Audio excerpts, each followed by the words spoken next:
When Russia launched its full-scale invasion of Ukraine, it didn't just shatter the post-war inviolability of Europe's borders.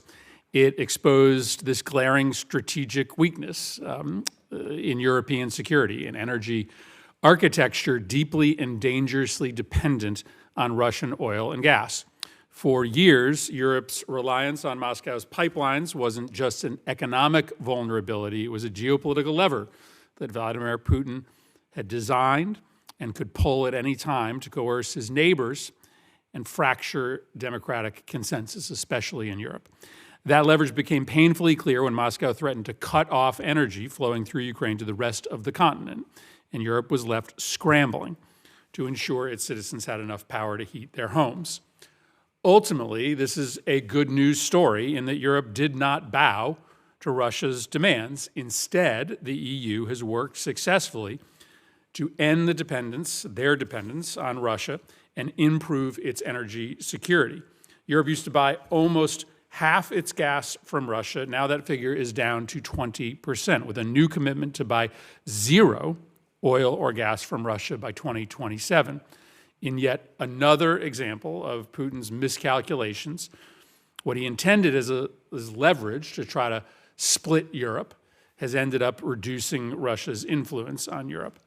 Now, the Biden administration, assisted by a bipartisan consensus in Congress, helped Europe make this transition. For example, at Ambassador Pyatt's urging, I led a bipartisan effort to allow the Development Finance Corporation to finance strategic energy projects in Europe, something that had not been allowed under the law prior to that change. And I want to thank Senator Johnson and other Republicans who helped make that change in law happen. But President Trump threatens to unwind a lot of the progress that Europe has made, in part because he constantly injects frictions into our relationship with Europe that causes Europe to spend all of its time trying to plan and plot its response to Donald Trump instead of staying united in its efforts to fight back against Russia's political leverage. Trump's rhetoric and his policy towards Europe has been wild. It's been erratic. He levies tariffs that have nothing to do with the United States and are instead simply punitive. He threatens war with Europe over, unbelievably, Greenland. He's pulled the U.S. out of nearly every important international organization where the United States and Europe traditionally have built strength to confront Russia and China.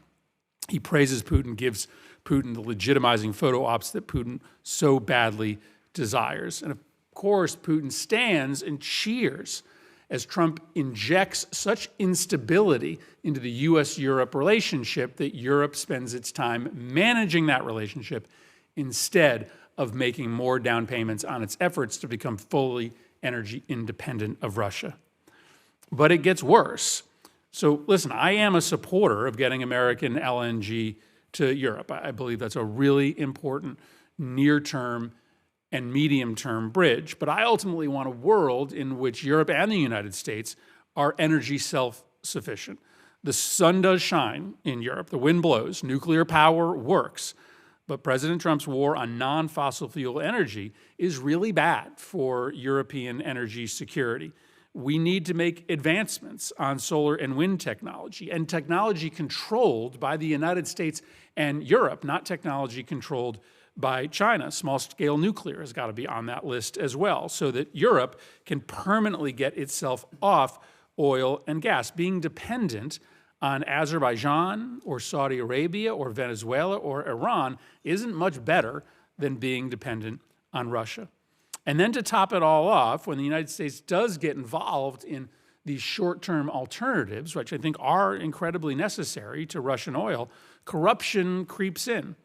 Reports are coming out of the Balkans suggesting that President Trump is providing critical American support for an energy project that is being led by two individuals whose qualifications are simply that they helped Donald Trump overturn the 2020 election. Joseph Flynn and Jesse Benal have no qualifications to build a pipeline in the Balkans. They are being pushed by the administration to get involved in this project because they are close to the president.